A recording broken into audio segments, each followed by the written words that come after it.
So we just saw. We just watched The Haunted Mask. Haunted Mask. R.L. Stine, the TV show. All right. So you over there. Oh, me? Yeah. This voice, not the other voice. Yes, the other voice. Okay. This right there. Run, but you cannot hide. So, you have a lot of experience with Goosebumps, right? I mean, as much experience as a 90s kid can have, I guess. All right. I didn't read all the Goosebumps books, but... Tell us all you know about Goosebumps, because this is like the only episode I've ever seen.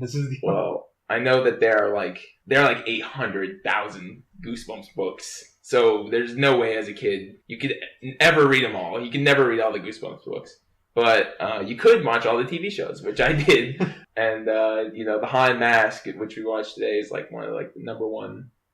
Like that. This is what you think of when you think of the Goosebumps TV show, because you watch some of the other episodes and they don't hold up like this one does. Yeah, this is the only episode I've ever seen. Like when I was a kid, I only saw part 1 of this, and I was kind of freaked out by it. Yeah, this is definitely the scariest. It scared me as a kid. It made me not want to... I never wanted to watch it ever again after I saw it. It's definitely the scariest Goosebumps. And I think a great Halloween movie. Yes, let's talk about the actual episodes, movie-ish thing. All right. I think part 1 is much stronger than part 2. Yes. My problem with part 2 is that I wish... Maybe it's just because I'm an adult and this is meant for kids, obviously, but like I feel like it didn't escalate enough for it to be like really scary. Like it felt like it was going somewhere in the first part. Yeah, and so then, like it kind of bottoms out because it's a kid, and it kind of like... The peak of it kind of happens at the end where it's kind of like teaching you a lesson about loving yourself. You're like, wait a minute, am I getting tricked into a lesson here, a life lesson to love yourself? Yeah. I was like, wait a minute, I'm mad about this. If this was an adult movie, you know the part where like she's trying to get the mask off? Yeah. And spoilers, by the way. So you know the part. Everyone listening to this. Yeah. So when she's trying to get the mask off, and it turns out like they can't find the light, and then either her or the friend Sabrina girl or whatever, the girl in the mouse costume is like, you know, let's get some scissors. Let's try to cut this off. Like if this was an adult movie, they would be like totally gross. They would actually try to do it, and then it's like, what the heck? Yeah. That I mean. The thing about this R.L. Stine made for kids TV movie is like you could totally make it into an adult movie and it would be so freaking scary. Like, somebody remake this. Remake this particular one. I hate remakes mostly, but you know what? Someone remake this for adults. This would be... Because there's like something I picked up at the end that I never like picked up as a kid is that like the guy in the shop is wearing one of those faces that's turning bad. You know what I mean? When she's looking at all the masks. Oh, you didn't notice that? Well, like, when I was a kid, I didn't notice it. But he's wearing, like, I think what is essentially, like, a human face he took off of a good-looking human. And then, like, he put it on. But because he didn't love himself, it turned rotten. Okay. Like, how messed up is that? I want to see that movie. Where he's just, like, trying to, like, put on a different face. The prequel to this movie, like, the origins. There is a Haunted Mask 2. Really? I've never seen it. No way. I've never seen that R.L. Stine made-for-TV movie, but it probably sucks because I've never seen it.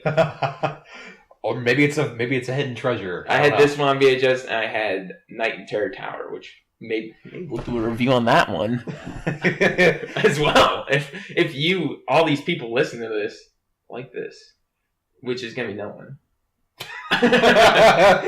Us later.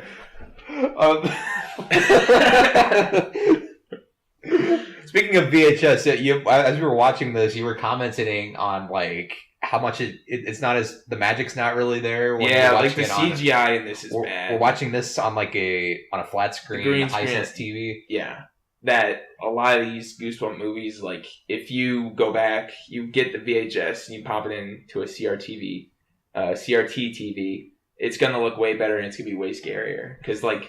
Games do that now where they put that like that layer of crustiness over what they're doing to make it scarier because like the more you obscure an image the more scarier it is, I think. Yeah. Anyway, let's get back to this. Okay, so basically, this haunted mask starts out with it starts out like two girls. One girl, Carly-Beth. Carly-Beth. Carly-Beth. Carly-Beth. Carly-Beth. Carly-Beth. Carly-Beth. Carly-Beth. Carly-Beth. Carly-Beth. Carly-Beth. Carly-Beth. What's wrong, Carly-Beth? Carly-Beth, come back! Who are you? Carly-Beth? was like super scared of everything, and like these guys basically just like pick on her all the time.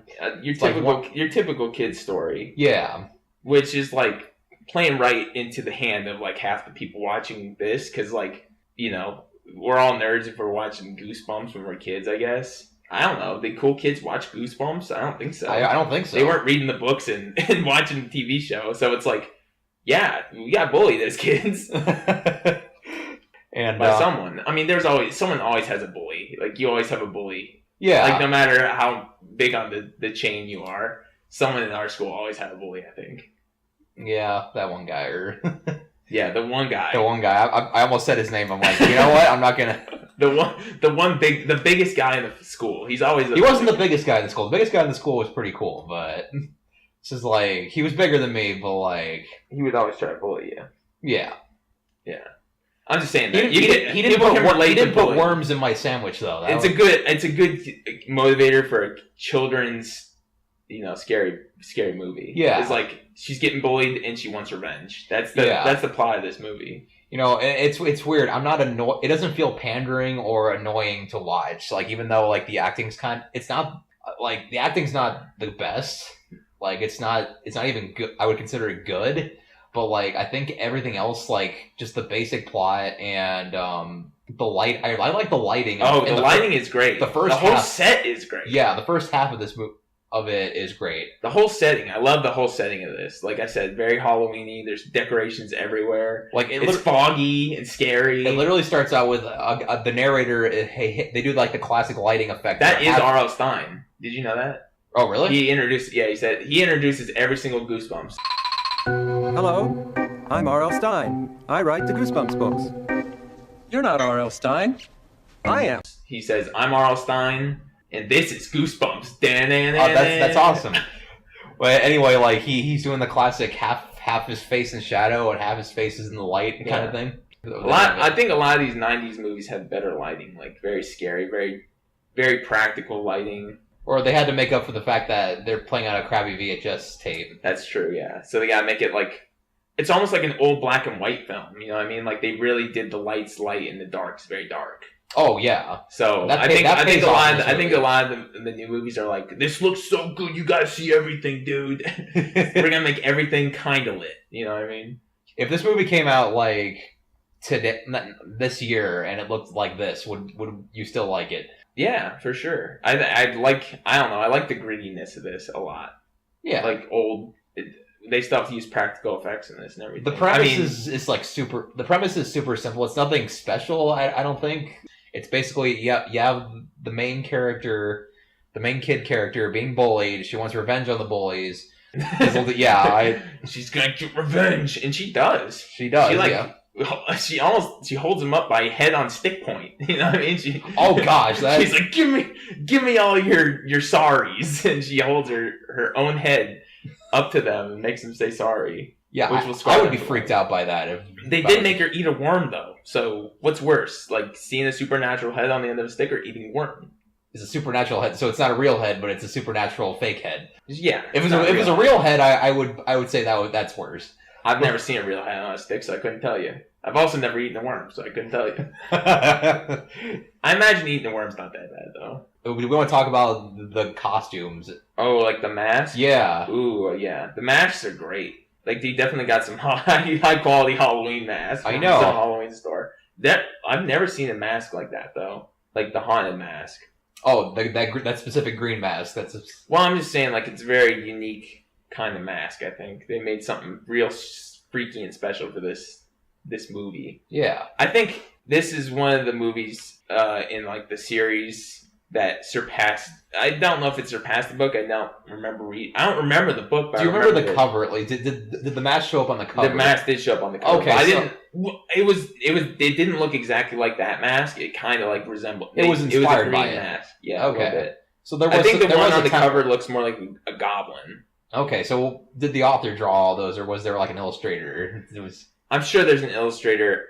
I think they probably did like the thing where like they had someone draw it, illustrate it, yeah, separately. Just kind of got the name of it and drew something. Because I remember a lot of like those covers didn't exactly have to do with what was in the book. Oh, really? Like they came out after the book was written? Well, I think what they would do is they would hire illustrators, and then I don't know if this is true, but like it seemed that way, that they'd hire the illustrator and then give them the name of the book, and then they would just throw something together. Yeah. Because there were things in the book that like would never happen on the covers and stuff like that. Anyway, the mask design is great. Yeah, and it gets all slimy and gross. I know. Yeah, yeah. It kind of goes along with the creepy old guy, and we'll get to him in a sec. What he was saying, like the longer you have it on, the more you hate yourself, the more uglier you get. And it was already ugly. It was like dry. Regular. Then it gets all slimy, and like the mouth doesn't move at first, but then it starts to move. Yeah, it becomes very biological. Yeah, it starts to become kind of part of her, and they do better and better makeup on her. One criticism I do have is like it. In the middle of the movie, it turns out like the longer she wears the mask, and the longer like she doesn't love herself. Apparently, like she starts to become the mask, and like she's saying like, "Oh, there's no line between my skin and the mask." But then like later in the scene, you see her hands. Like if they would have gone the extra mile just to like paint the hands green, that would have been cool. Well, I think the thing is like that the guy was saying that he just like cut off people's faces and put them on his head. I don't think these people weren't full monsters. But he would like take their faces, put them on his face, they would rot, and then he would take them off. Yeah, but like he wouldn't become a full rotten person. But that was kind of what was happening in the middle of the movie. Like I mean, a little bit. I mean, like. It was just kind of integrating. That would have been cool if you had like claw. Add some more character design, like give her claws and hands. I mean, maybe she turns into full monster, but I don't know. I think that's a different movie. Now we're getting into new territory. I think you have to stick to the mask because that's what it's called, the haunted mask. I guess so. But do you want to talk about the creepy old guy that? Ooh, yeah, that would not fly today. Oh, let's talk about his introduction. His introduction is him staring at. They're like novelty shop. They're reading the sign like they're 4 years old. Well, let's talk about the scene when she goes into the shop. Yeah. Let me just take a look around. I'm looking for a haunted mask. Get out! What are you doing here? What are you doing in my store? And just to go along with the script, she's like, I just want a mask. I would have been like, I'm here to shop for something. Yeah. Like, and then 5 minutes, and then like so there's a scene where she's like looking through the door at the live masks or the faces, and the guy's on the phone talking, and like I'm listening to him talk in the background. And there's a line where he's like, "I don't care about the customers. What are you talking about?" And then immediately when she leaves the shop, he closes the shop like a dick instead of like saying, "Hey, those are faces." Yeah. I think that is. Do you think that is improvised dialogue? Him on the phone, like, "I hate customers." Grr. You think that was on purpose? They made him just like the worst customer service. That definitely wasn't in the book. That wasn't in the book. That could not have been. How did that happen in the book? Like, I don't know. I don't remember. That was so long ago. If I did read it at all. Okay. But I imagine that's not in the book, and that was improvised. Well, that's great. Another thing I wish they would have done. So basically, how this ends is she gets the mask off. She brings it home with her for some reason. She doesn't like freak out and like throw it away or something. Like I would have done that. But like anyway, like she leaves, and it basically ends with her brother wearing the mask, and it's foreshadowed that he's gonna turn into the monster or whatever. What I wish they would have done differently is so right before the ending happens, she walks in, and like she's not wearing the mask, but then her brother walks in, and he's like, "Why are you still wearing the mask? Please take it off. What is this?" And I'm like, oh my gosh, are they going in this direction? Like she doesn't know she's still wearing it. That was pretty exciting. That would have been great. That would have been a great twist. If it just ended there. Like I don't know. That's kind of like a great little double twist though. I don't like how it's kind of like a cliffhanger twist. Like if it would have kept going or something like that. But like the twist that like her brother's pranking her, because the whole thing is like everyone's pranking each other. Her brother's too small of a character in the story to like. Sure, but I like the double twist. I like that R.L. Stine's thinking ahead of the game. Like he were gonna play that she's still wearing the mask, but then it's a fake out for her brother actually getting. But then we're never shown any like evidence that her brother doesn't have any self-esteem. Like, that was the theme of the movie. Like, the mask, like, you become the mask kind of when you don't love yourself. Sure. They were going for that lesson, so like, there's nothing to be afraid of with this guy. Well, that's kind of like I think it's like a Goosebumps book kind of thing. Like, there's a twist at the end. There's like, it could keep going. Ooh. Well, yeah, but he had a twist. You know, I think like there was already all twists set up. books are meant to like, you know, they're meant for kids. So like, you go off and write your own book after this. You know, I mean, you get to, you know, that he leaves cliffhanger endings, so you go home and you think about what happened. You talk to your friends about it, but nothing like too scarring. Like she thinks she has the mask off, but then like it turns still out on. like that would be an adult movie. That would be more like a Stephen King book rather than R.L. Stine. I don't know. There were some pretty messed up things in R.L. Stine books, if I remember right. Like, I think there's like one about an amusement park, and like, I don't know if the kids die in it, but I think there's implied death. Oh gosh, really? stuff like that. Yeah, I don't know. I think there's implicated death in R.L. Stine books. Wait, so these books were meant for third graders, though, right? I mean, they're easy reads, but I don't know if they're like easy pills to swallow. You know what I mean? Oh like gosh, I don't know. I would have to go back and read some of them, but I remember some of them are pretty heavy hitters. Well, I'm guessing the actual show didn't do any of these like implied deaths, because like they would have done that in this movie, like just have her like maybe not kill anybody, like her, but like maybe accidentally hurt somebody. She's trying to scare somebody. I don't know. There's always she goes like, overboard. The thing with the one so there's one about a librarian, and I think he like eats kids. Really? Yeah. I mean, like, why? I mean, because he's an alien, and I think he tries to eat this girl. Okay. I remember reading that one. That sounds great. It is. We should watch that episode. I think it's an episode. I remember reading the book more than I remember the episode. But the episode, I think it's like a fat guy, and he turns out to be an alien. Like, the girl thinks it's an alien the whole time, and then, like, turns out it was, and tries to eat her. It's Fat Albert with a mask on. And hey, hey. Yeah, I think that's everything I could say about it. This is definitely not the worst thing I've ever seen. Like I said, like, it's a perfect culmination, like a perfect on Halloween movie to watch. And it's not like terribly scary, so you can watch it with everyone. Yeah. But also, like, you know. You want to talk about the floating head effects? Awful. Just so bad. They're awful. Heads on sticks. But like at the same time, like. But also, like I said, if you watch on CRT TV, like, they're very fuzzy. And it's very fuzzy. You can't really see that they're very CGI. When I watched half of this as a kid, and it stopped right when the heads were chasing her. Yeah. And like that was kind of freaky. Because this still has, the thing about this is it still has like those commercial breaks, which kind of messes it up a little bit. Oh, that's true. Like, it's a made for TV movie, so it still has like those. You're trapped in this head forever toothpaste commercial. Well, it ends on her like shaking her friend violently, like laughing. Oh, it stops on that part. Yeah, that's like to switch to the second episode. Oh gosh, her shaking her friend violently. That was weird. The intro to the second part, it ends like her mid shake, and then right when it cuts to the opening of the second one, she's in the middle of the shaking. Yeah, but like it's not done in an artistic way. It's like, think if you like watch that a week later. You know what I mean? Like, you hadn't watched the last episode. It comes in with no explanation. Just like if you hadn't seen the first part, you're totally lost. What the heck? Like, why is she shaking her friend violently? What is going on? Well, I mean, even if they shot it differently, you wouldn't know what the heck was going on anyway. Like, she has a mask on. Why is she wearing a mask? Why does she want to scare these two pirate kids? Why are they in a graveyard? Why are they dancing on dead bodies? I'm just saying this is a two-parter that only works in two parts. But like but you're saying when it aired, they never put them together. I mean, maybe they did, but definitely this is 2 separate weeks that they put this on. Okay. But like probably on reruns they would keep them together. Like that would be weird if they maybe. I don't know. I don't know if I think they tried to keep this as a movie. That's why they sold it on VHS as one part.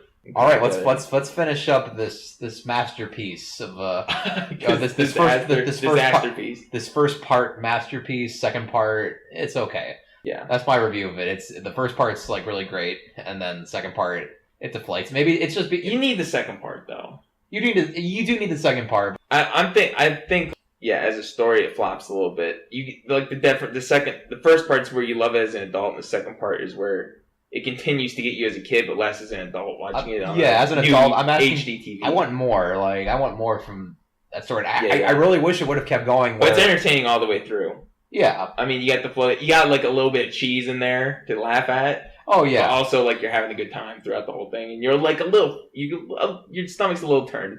We didn't even talk about the fake head, her fake Carly head.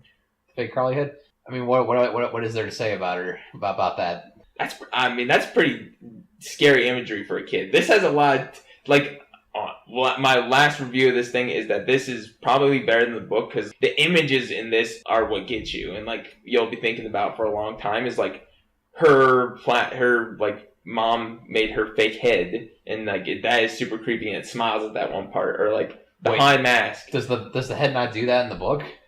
I don't know, but I'm just saying like definitely. The book wouldn't put that image in your head, or I have nothing like that though. I don't know if I could conjure that up in my head. What that looked like, you know what I mean? You know, can you conjure up? What do you call that? Where like something's like kind of human but not exactly human, like a little bit off. Like you could think of something personification. No. Like you know, where something's like mostly human but like sort of off a little bit. There's a word for it. Anyway, you can't conjure that up in your head where like something's just sort of. I'm sure I'll find the word and I'll put it up on the screen or something. Yeah. But that's hard to like conjure up in your head like something that's just slightly off. You could think of something horrible, kind of like you could think of what the Haunted Mask looked like and think of something scary, but you'd never see her like kind of off head saying "help me." Okay, that's what'll get you. And also the masks, they're all really good. So they float at you and they chase you and say. Join us, Carly. Bad CGI, but join us. It was great for the time. Green screen, not CGI. You keep saying CGI. I think it's just green screen. That was up against a green. No way. That was not up against a green. That's green screen. They're chasing her throughout the park, like during in a live set. No. I'm saying like they put the heads in later. So they filmed her and then they put the heads in a green. They did the green screen with the masks. Oh. Oops, I better cut this part out. It was CGI. They didn't have CGI back then, I don't think. And definitely not the budget to do CGI. Okay, the budget I agree with you. I think the only CGI Star Wars had. The original Star Wars had. Well, I mean, this budget had to be like 6 cents to make these. Is that accounting for inflation, or is 6 cents was a lot? Yeah, 6 cents accounting for inflation. So it was half a cent. You could make a blockbuster movie with 6 cents back in Back in my day, you could make a blockbuster with a nickel. 6 cents. If you earned back 7 cents, that was a profit. All right. End.